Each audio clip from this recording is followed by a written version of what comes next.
The Lord be with you. And also with you. Let us pray.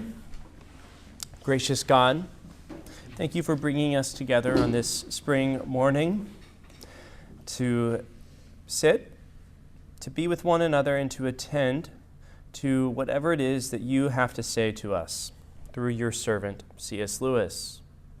We ask that you would give us attentive minds, open hearts, and that in all things that you would direct us to the fulfillment of your will. We ask you this in the name of Jesus. Amen. Okay, welcome to week 4 of the class. Today is going to be very text heavy. We're going to be looking at these two texts pretty closely together. I'm excited to do that. We're going to look at two different scenes from C.S. Lewis's imaginative works. The first, which is a continuation of our discussion last week on myth and fact. We're going to look at, with that in the back of our mind, we're going to look at the silver chair, which is one of the Narnia Chronicles. And the second is from C.S. Lewis's short book, The Great Divorce, which I imagine a few of you have probably read before. If you haven't, it is definitely worth reading the whole thing. It's not, you can read it in a couple hours. It's very short, and it's good. We'll talk a little bit more about that in a second. First, though, I want to say just a couple words summarizing our discussion from last week, because we're going to read, with that in mind, we're going to read the Silver Chair. I began last week by discussing a few 19th and 20th century German thinkers that are in the background for C.S. Lewis as he's writing on ideas of myth and fact. And especially two were really important for our discussion. The first was Ludwig Feuerbach, and the second was David Strauss. But the names aren't as important as the ideas. Ludwig Feuerbach, remember, he wrote that book, The Essence of Christianity, which became very influential in the 20th century, and it retains a sort of somewhat unspoken influence today. And in that book, Feuerbach argues that the consciousness of God, our knowledge of God, our awareness of God, our belief in God, is nothing more than our self-consciousness, our self-knowledge. The self-consciousness of God is nothing more than the self-consciousness of man.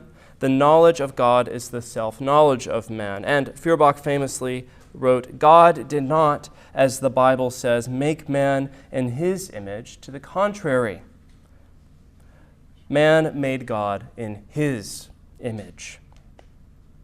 Remember, for Feuerbach, God is the manifestation of our inner nature and longings and wishes, and we take all those inner longings and wishes and desires, and what do? We project them out in the world, right? God is a projection of the deepest desires of our hearts, a sort of idealized self-image. And the reason that that's still influential today is if you hear people who are sort of fierce advocates for unbelief, the sort of like militant atheist type of person, this is a very common critique of religion that you will hear out in the world, right? God, the only reason we believe in an all-loving, all-powerful, all-good God is because we have a desire for it, and we project that desire out into the world, and we deceive ourselves into believing it, okay? For Feuerbach, he writes, the essence of faith, belief, is the idea that which man wishes actually is. He wishes to be immortal, therefore he is immortal. He wishes for the existence of a being who can do everything which is impossible to nature and reason. Therefore, such a being exists. And then we talked about how, for Feuerbach, remember, he's reinterpreting the Christian faith, and all these Christian doctrines that he's talking about, they don't have a sort of a literal, truthful function. They have a symbolic function, right? The incarnation, God coming down, taking on human flesh, descending and living among us and dying among us as a human being in Jesus, that's not a historical claim. We don't believe that historically happened for Feuerbach. He believes that it symbolizes a sort of inner truth for us, that man is God, right? And then we talked about David Strauss and myth, right? How, remember this idea that the New Testament stories, that there's some historical stuff, but most of it is a myth. And by myth, Strauss means that it didn't historically happen. It didn't actually happen in history. But they contain some sort of inner principle or inner truth. And remember, I use the analogy of a banana, right? Whenever there's a myth and there's some inner principle into it, what do you have to do to get to the inner principle? You have to peel away all the mythological stuff to get to what's really good in the center. And a lot of New Testament scholarship in the 19th and 20th centuries is sort of doing this in some way. And that's where Lewis came in with his essay, Myth Become Fact. Do we remember what Lewis said in that essay? Myth. The title sort of says it all. Myth become fact. Is Christianity a myth for Lewis? No. It is. It is a myth, but not in the way that these people understood what myth is, right? Christianity, the original meaning of that word mythos just means a story, right? It just means story. And the Christian faith is a myth. It has all the characterizations of a myth, right? It has a God who comes down, lives among us, dies, is raised from the dead. It has sacrifice and redemption. But the difference is that Christians believe it actually happened in history. It is both myth and fact. And I remember I talked a little bit about how every week when we say the Nicene Creed, what names do we use in the Nicene Creed? Do you remember? We say Jesus, the Virgin Mary, and another one. Pontius Pilate. And why is that important? Yes, we can locate. It's very important for Christians, right? That we can locate the origins of the Christian faith with a historical person under a particular political regime that is knowable through history, at least somewhat knowable. And it is important to the faith that real apostles witness the resurrected Christ, and that these men and women retain some living historical connection with us sitting in this room as the same body, the same church, right? So that's why it's important. It's both myth and fact. The other thing that I'll just remind you of real quick is that, remember, Lewis, he made a whole lot about this idea of like the abstract intellect and the concrete intellect. Our inclination is to be very abstract, incurably abstract with our thinking. But there are some things that are only really knowable to us at the level of the concrete, right? A pain is a good example. You can write a book about pain, a sort of theory of what pain is, where it comes from, why it happens. But that's entirely different than experiencing pain, right? Which is only really accessible to us in the concrete, in experience. And Lewis's point is that myth, stories, they give us a taste of that, right? They give us a taste of that concrete engagement with reality, not just some abstract propositional truth about Christianity. Myth is, he says this in his book on miracles, which is also very good. Myth is a real, though unfocused gleam of divine truth falling on the human imagination. So he's trying to save myth, to rescue it from this idea that it just means that it just means a story that is false or that didn't happen, which is how we use the word today. Okay, so with this in mind, I want to turn to the scene from The Silver Chair. Many of you, I'm sure, have read at least a little bit of the Chronicles of Narnia before, I'm sure. And I said last week that this is a book for children, but it's also very much a book for grown-ups. I've been reading the books reading the books for the first time to my daughter, Emma, who's 5, and she's sort of just at the threshold of being able to sort of grasp what's going on in the story and a little bit of the deeper significance. But I'm 30, right, and I'm reading these, and I'm still learning new things through them. So that's the delight of reading C.S. Lewis, is that there's something in there for everyone. So the whole story of, just to give you a bit of background if you're not familiar, the whole story of the Chronicles of Narnia, it details a magical world, Narnia, a place where animals can speak, where mythical creatures such as fauns, centaurs, unicorns run free, young children reign as kings and queens, and time works very differently than it does in our world. A sort of a common characterization of Narnia that happens through all the books is when you enter in Narnia, you could spend 3 days there, or you could spend 40 years there, and you'll come back into our home world, and no time at all will have passed, right? Time sort of works on a different level. But above all, the most important thing about Narnia is that the mighty lion Aslan, who created the world and saved it from the White Witch in The Lion, the Witch, and the Wardrobe, which is probably the one, if you've read one, that you've read, Aslan reigns supreme over all.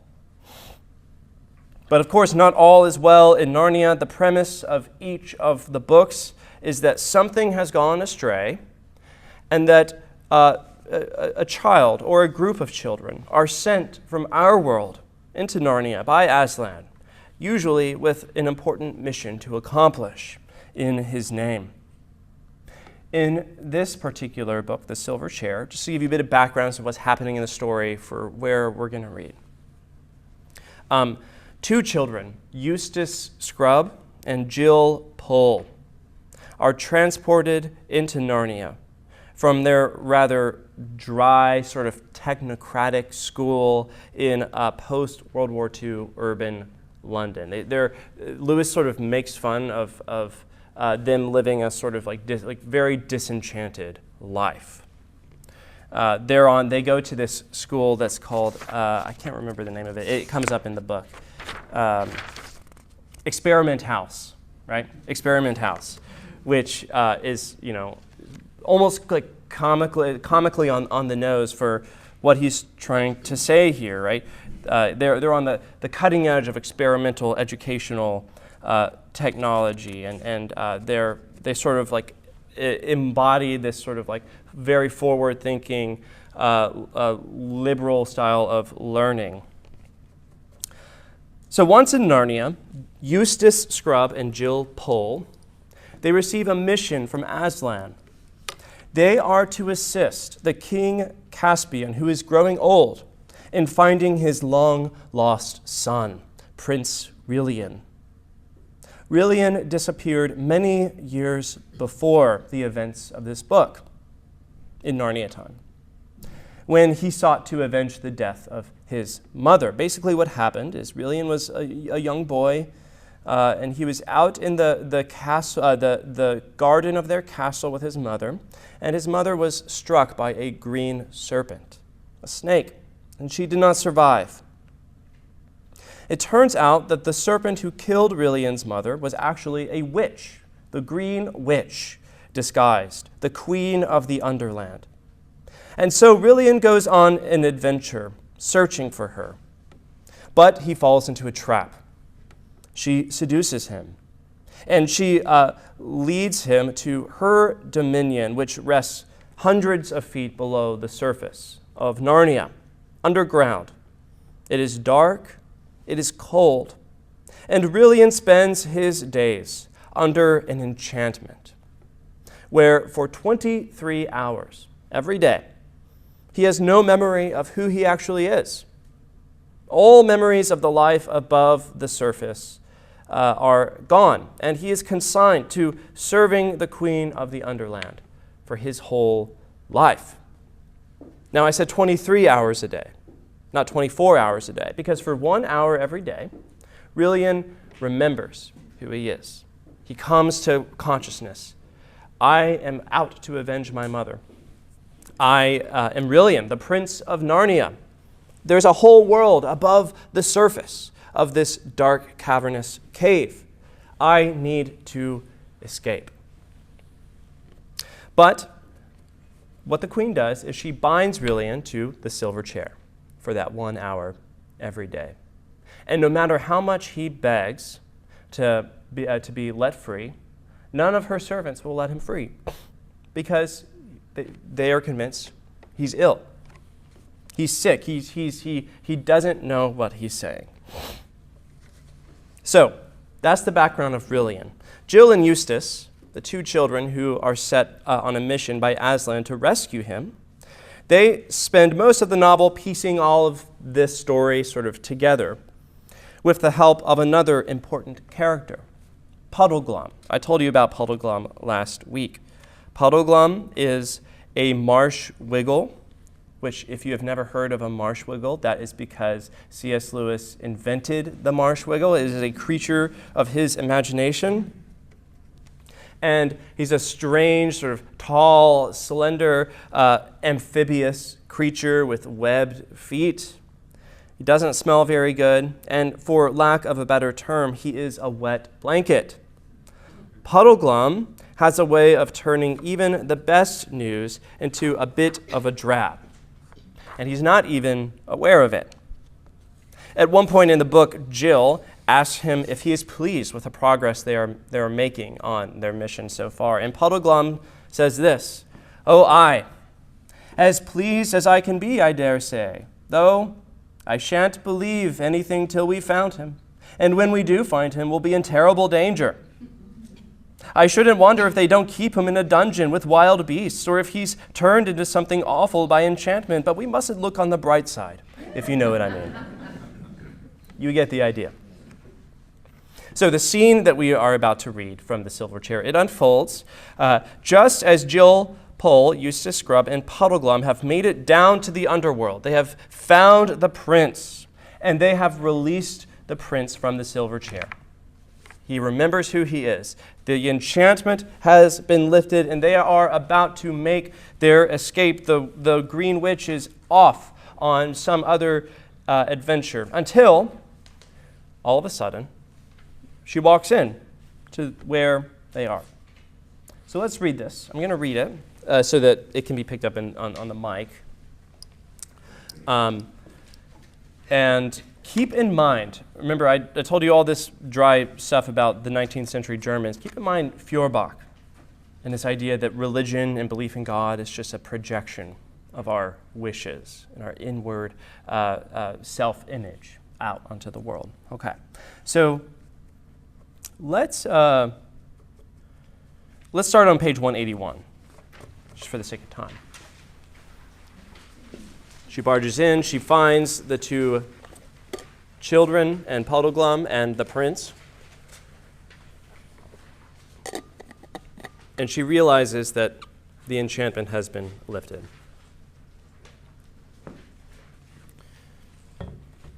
On page 181, that last paragraph. Now the witch said nothing at all, but moved gently across the room, always keeping her face and eyes very steadily toward the prince. When she had come to a little ark set in the wall not far from the fireplace, she opened it and took out first a handful of green powder. Then she threw on the fire. It did not blaze much, but a very sweet and drowsy smell came from it. And all through the conversation which followed, that smell grew stronger and filled the room and made it harder to think. Secondly, she took out a musical instrument rather like a mandolin. She began to play it with her fingers, a steady, monotonous thrumming that you didn't notice after a few minutes. But the less you noticed it, the more it got into your brain and blood. This also made it hard to think. After she thrummed for a time and the sweet smell was now strong, she began speaking in a sweet, quiet voice. "Narnia?" she said. "Narnia? I have often heard your lordship, the prince, utter that name in your ravings in the 1 hour a day he spends conscious of who he is. Dear prince, you are very sick. There is no land called Narnia." "Yes, there is, though, ma'am," said Puddleglum. "You see, I happen to have lived there all my life." "Indeed," said the witch. "Tell me, I pray you, where that country is." "Up there," said Puddleglum stoutly, pointing overhead. I don't know exactly where." "How?" said the queen, with a kind, soft, musical laugh. "Is there a country up among the stones and mortar on the roof?" "No," said Puddleglum, struggling a little to get his breath. "It's in Overworld." "And what or where, pray, is this? How do you call it, Overworld?" "Don't be so silly," said Scrub, who was fighting hard against the enchantment of the sweet smell and the thrumming, "as if you didn't know. It's up there, up above, up where you can see the sky and the sun and the stars. Why, you've been there yourself. We met you there." They met her briefly on their journeys earlier in the story. "I cry you mercy, little brother," laughed the witch. You couldn't have heard a lovelier laugh. "I have no memory of that meeting. But we often meet our friends in strange places when we dream. And unless all dreamed alike, you must not ask them to remember it." "Madam," said the prince sternly, "I have already told your grace that I am the king's son of Narnia." "And shalt be, dear friend," said the witch in a soothing voice as if she was humoring a child, "shalt be king of many imagined lands in thy fancies." "We've been there too," snapped Jill. She was very angry because she could feel enchantment getting hold of her every moment. But of course, the very fact that she could still feel it showed that it had not yet fully worked.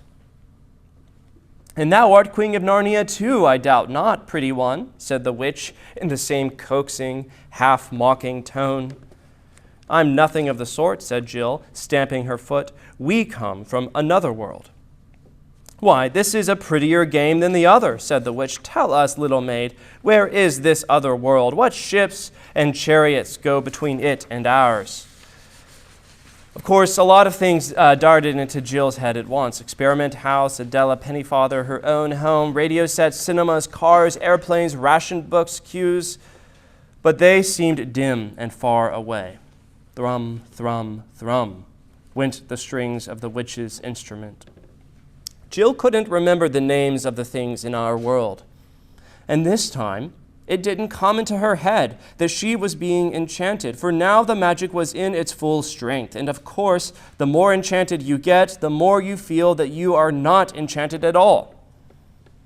She found herself saying, and at the moment it was a relief to say, "No, I suppose that other world must be all a dream."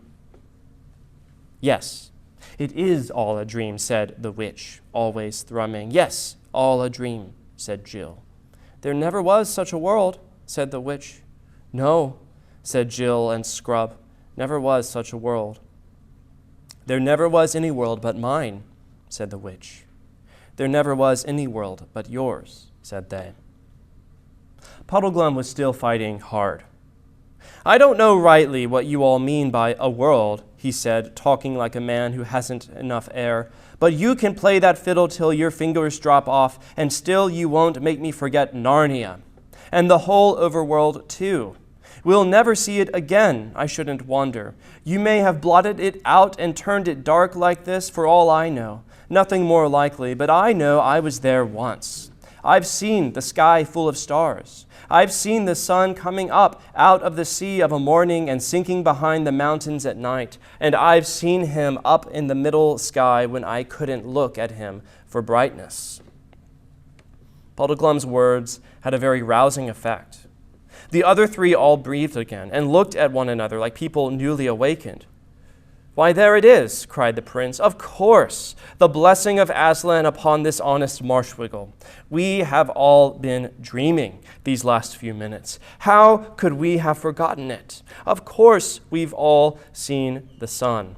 "By Jove, so we have," said Scrub. "Good for you, Puddleglum. You're the only one of us with any sense, I do believe."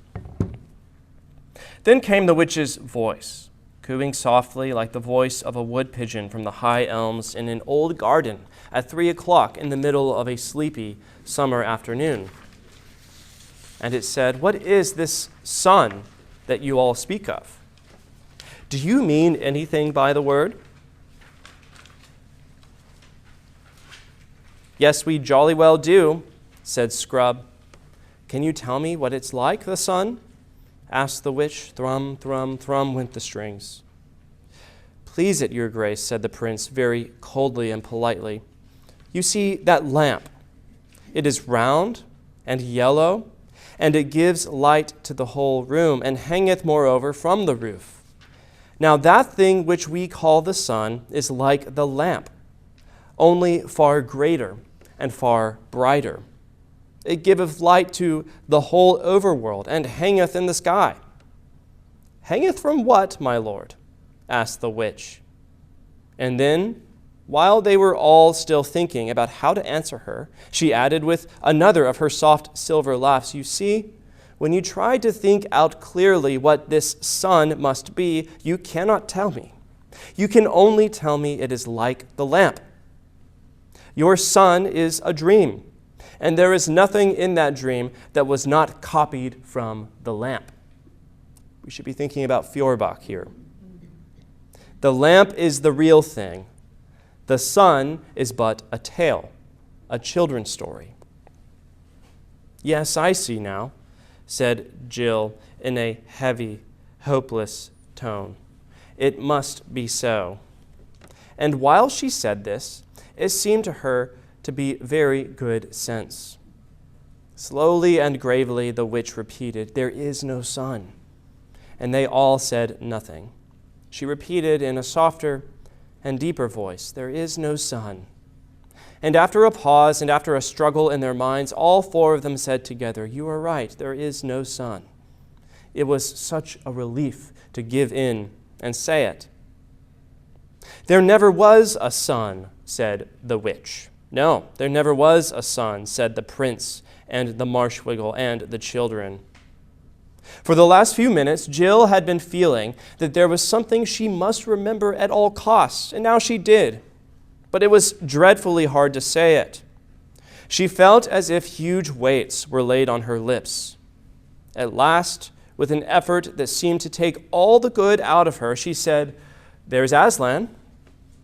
"Aslan," said the witch, quickening ever so slightly at the pace of her thrumming. "What a pretty name. What does it mean?" "He is the great lion who called us out of our own world," said Scrub, "and sent us into this to find Prince Rilian." "What is a lion?" asked the witch. "Oh, hang it all," said Scrub. "Don't you know? How can we describe it to her? Have you ever seen a cat?" "Surely," said the queen. "I love cats." "Well, a lion is a little bit, only a little bit, mind you, like a huge cat with a mane. At least it's not like a horse's mane, you know. It's more like a judge's wig, and it's yellow and terrifically strong." The witch shook her head. "I see," she said, "that we should do no better with your lion, as you call it, than we did with your sun. You have seen lamps, and so you imagined a bigger and better lamp and called it the sun. You've seen cats, and now you want a bigger and better cat, and it's to be called a lion. Well, 'tis a pretty make-believe, though, to say the truth. It would suit you all better if you were younger. And look how you can put nothing into your make-believe without copying it from the real world, This world of mine, which is the only world there is. But even you children are too old for such play. As for you, my lord prince, that art a man full grown, Fie upon you! Are you not ashamed of such toys? Come, all of you, put away these childish tricks. I have work for you all in the real world. There is no Narnia, no overworld, no sky, no sun, no Aslan. And now, to bed, all, and let us begin a wiser life tomorrow. But first to bed, deep sleep, soft pillows, sleep without foolish dreams. The prince and the two children were standing with their heads hung down, their cheeks flushed, their eyes half closed, the strength all gone from them, the enchantment almost complete. But Puddleglum, desperately gathering all his strength, walked over to the fire. Then he did a very brave thing. He knew it wouldn't hurt him quite as much as it would hurt a human, for his feet, which were bare, were webbed and hard and cold-blooded like a duck's. But he knew it would hurt him badly enough. And so it did. With his bare foot, he stamped on the fire, grinding a large part of it into ashes on the flat hearth. And three things happened at once. First, the sweet, heavy smell grew very much less. For though the whole fire had not been put out, a good bit of it had, and what remained smelled very largely of burnt marsh wiggle, which is not at all an enchanting smell. This instantly made everyone's brain far clearer. The prince and the children held up their heads again and opened their eyes. Secondly, the witch, in a loud, terrible voice, utterly different from all the sweet tones she had been using up till now, called out, "What are you doing? Dare to touch my fire again, mud filth, and I'll turn the blood to fire inside your veins." Thirdly, the pain itself made Puddleglum's head for a moment perfectly clear, and he knew exactly what he really thought. There is nothing like a good shock of pain for dissolving certain kinds of magic. "One word, ma'am," he said, coming back from the fire, limping because of the pain. "One word. All you've been saying is quite right. I shouldn't wonder. I am a chap who always liked to know the worst and then put the best face I can on it." Not really. "So I won't deny any of what you said. But there's one thing more to be said even so. Suppose we have only dreamed or made up all those things, trees and grass and sun and moon and stars and Aslan himself. Suppose we have. Then all I can say is that, in that case, the made-up things seem a good deal more important than the real ones. Suppose this black pit of a kingdom of yours is the only world. Well, it strikes me as a pretty poor one. And that's a funny thing when you come to think of it. We're just babies making up a game, if you're right. But 4 babies playing a game can make a play world which licks your real world hollow. That's why I'm going to stand by the play world. I'm on Aslan's side, even if there isn't any Aslan to lead it. I'm going to live as like a Narnian as I can, even if there isn't any Narnia. So, thanking you kindly for our supper, if these 2 gentlemen and the young lady are ready, we'll be leaving your court at once and setting out in the dark to spend our lives looking for Overland. Not that our lives will be very long, I should think, but that's small loss if the world's as dull a place as you say." Okay, we can stop there.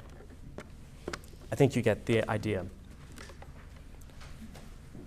So that was a long excerpt, but it's good. I think it's good to read the whole thing. It gives you a sense of what's happening. What is the witch's argument? In your own words, how does she try to convince him that Narnia, Aslan, the sun, all these things are an object of make-believe? You're dreaming it. And it's just a myth you want to believe. Yeah.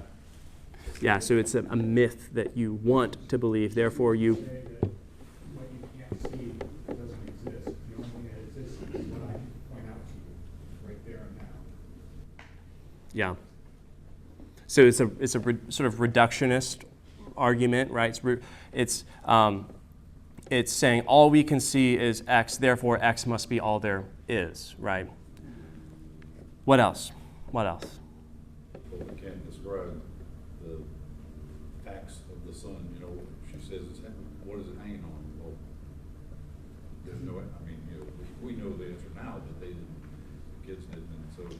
therefore it's fake. Yeah. Because you can't put reality.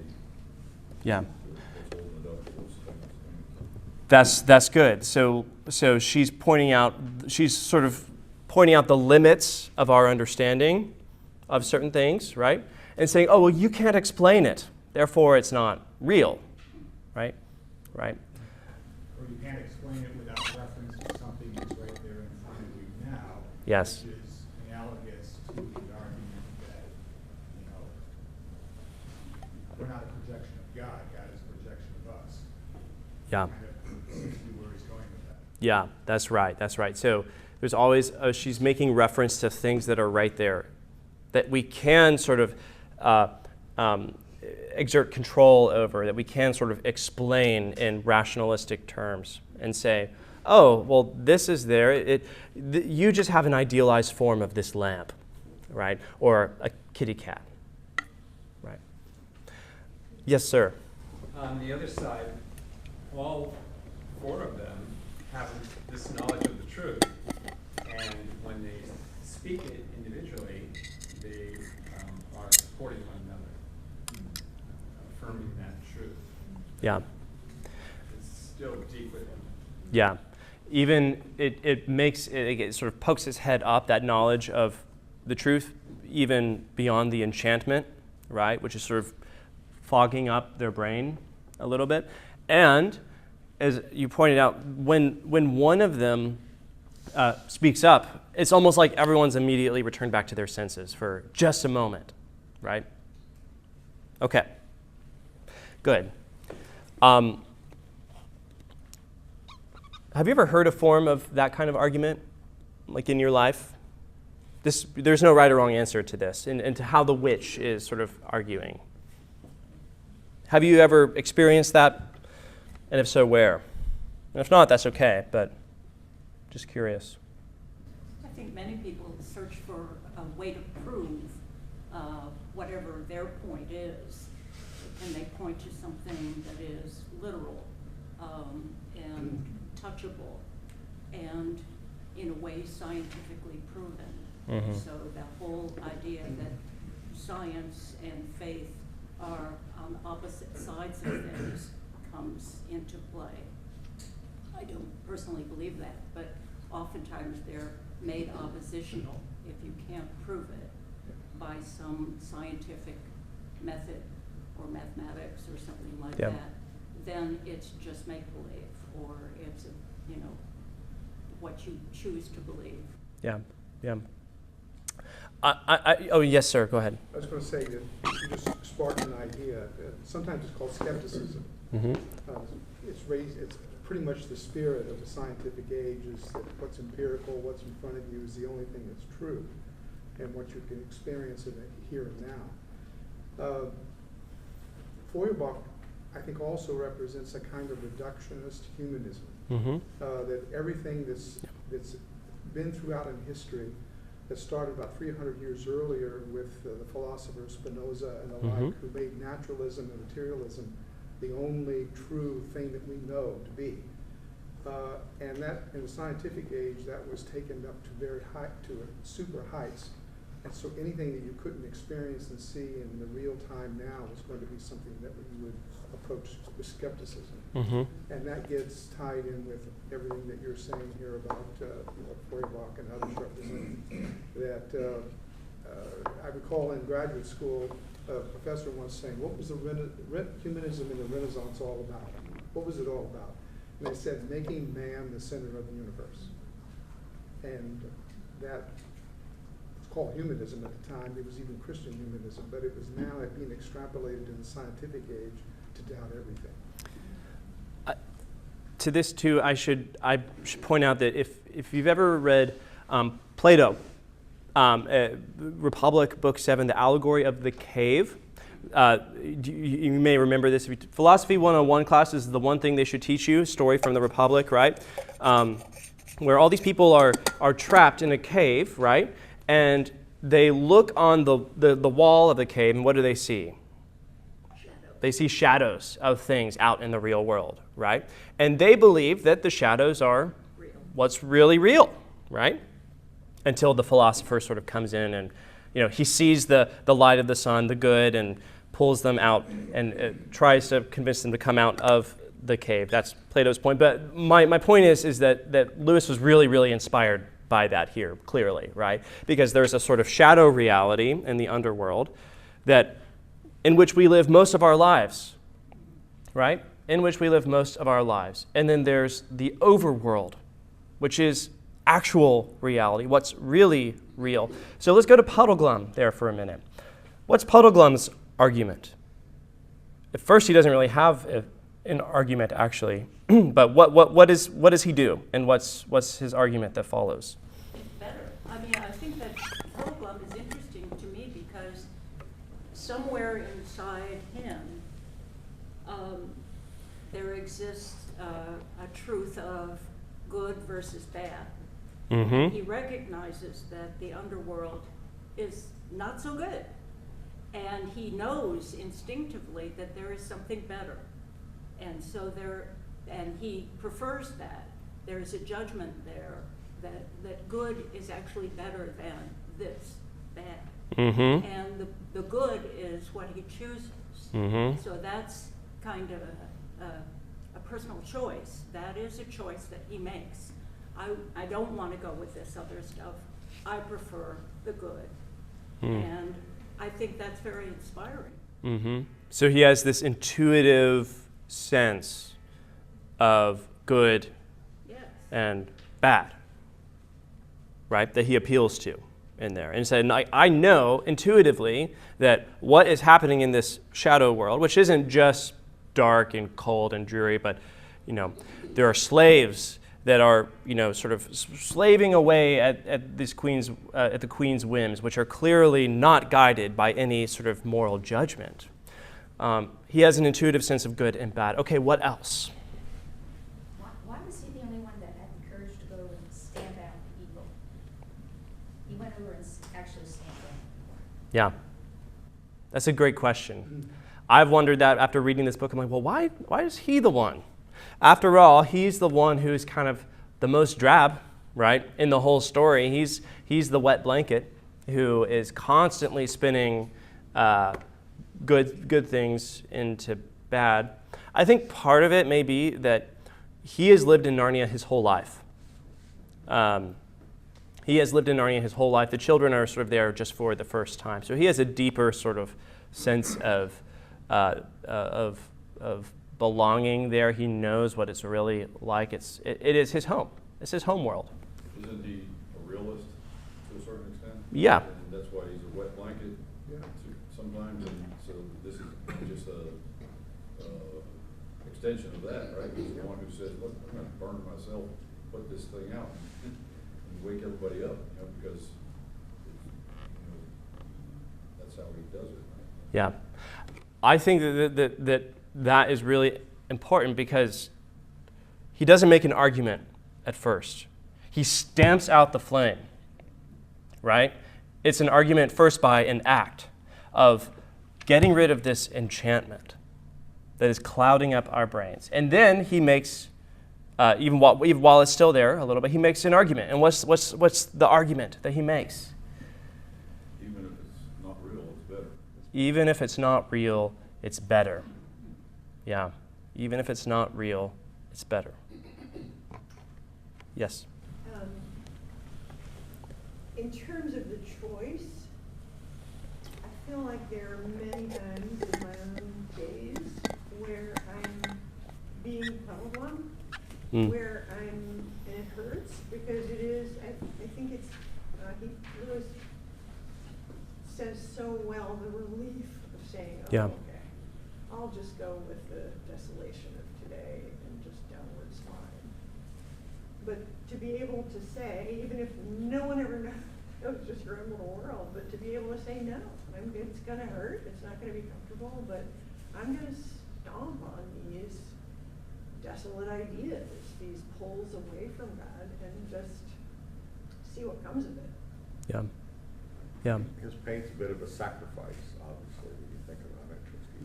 Yeah. It's going to hurt, but I'm going to do this. Yeah, and then there's that really lovely line too, like where he said, "There's nothing like a little jolt of pain." there's something deeper going on there than just saying. Then the pain clears his mind up right away to where he is able to say that. Lewis knew that really well.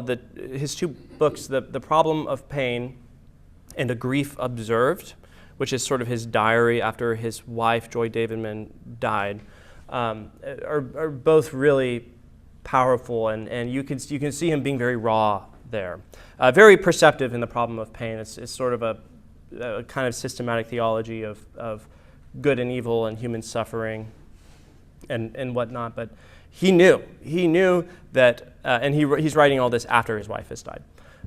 He knew that there's nothing like a little bit of pain to wake you up to what is really real, or what really matters.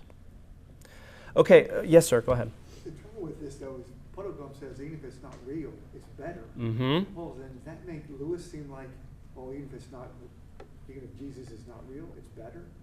I sort of found that part confusing. Is that where faith comes in? So this is a form of Pascal's wager.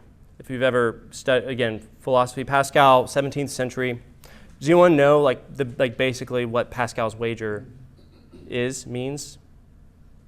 Access to deep memory. Which is good. Right? So If you don't know for sure, the wager is that the best bet is to believe. yeah. That's his wager. That's in its simplest form. Even if you can't know with certainty that God is real, that this is all true, we don't have empirical evidence that the Christian faith is all true. The Christian faith isn't something that can be proved on the terms of empirical evidence, right? Even if you can't know for certain, it's in your best interest to make a leap of faith and to believe. Yeah. So this is a kind of form of Pascal's wager that he's articulating here. All this in a children's book. Isn't that nuts? Isn't that just nuts?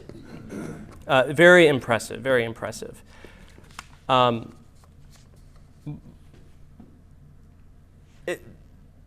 I said a little bit ago, we talked last week in that essay, Myth Become Fact, how for Lewis there are certain dimensions of reality that are only accessible to us when we encounter them in a story, right? The example of pain that I talked about. You can write a book about pain, but that's completely different from experiencing pain, right?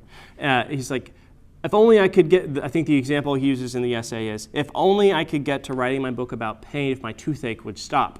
But of course, the moment that the toothache stops, you've lost a sense of direct engagement with the reality of pain itself. And that is what's going on here, I think, a little bit. The fact that he's telling this through a story, a myth that engages our imaginations, our affects, and not just our abstract intellects, is important.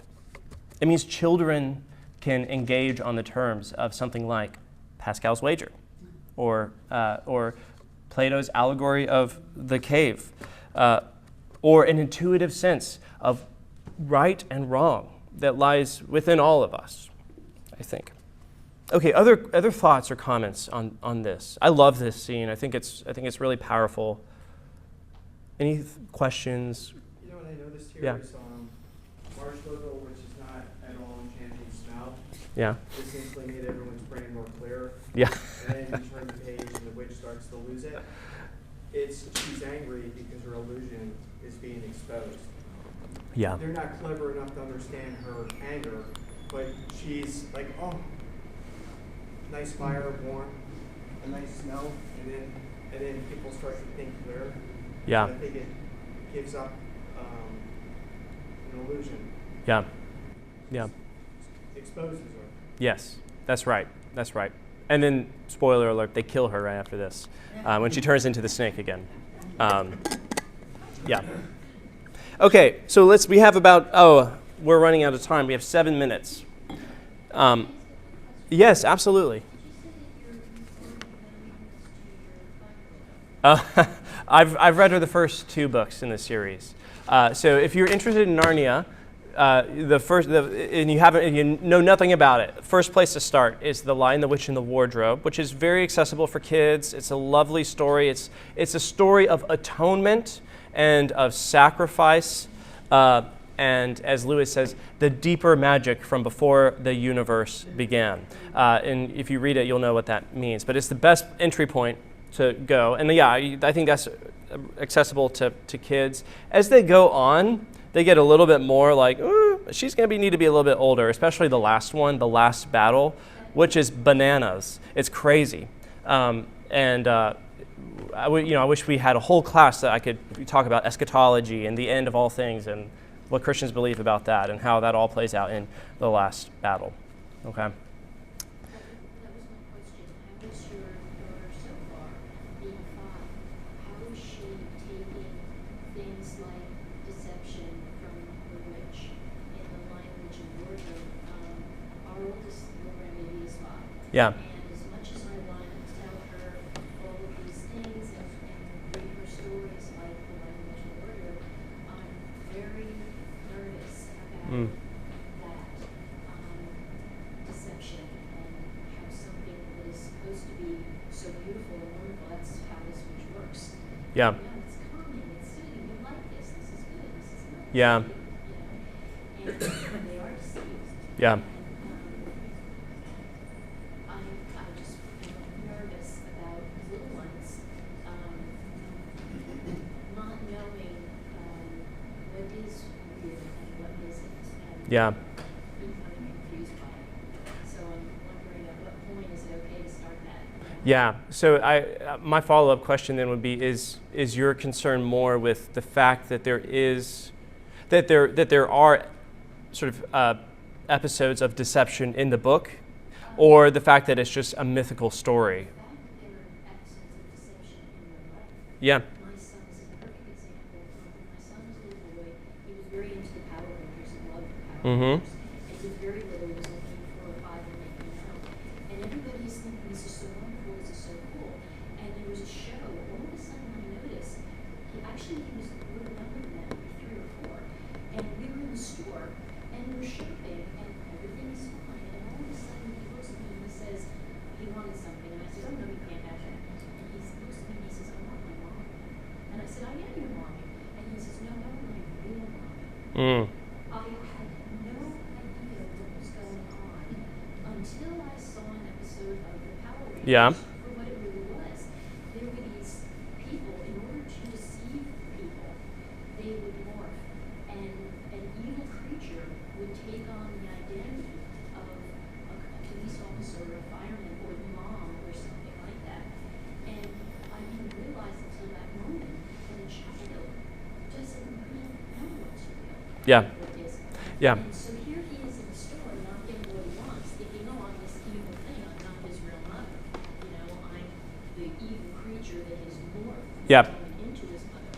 And so I became very nervous that kids, little ones, would think that if somebody is just being nice to them, how do they know if it's real?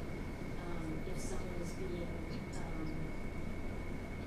how do they make that distinction when it's so clearly laid out in a story like this, which is incredible. I mean, I love C.S. Lewis Yeah. and books and everything, but just trying to perceive it from a child's point of view. Yeah. Good question.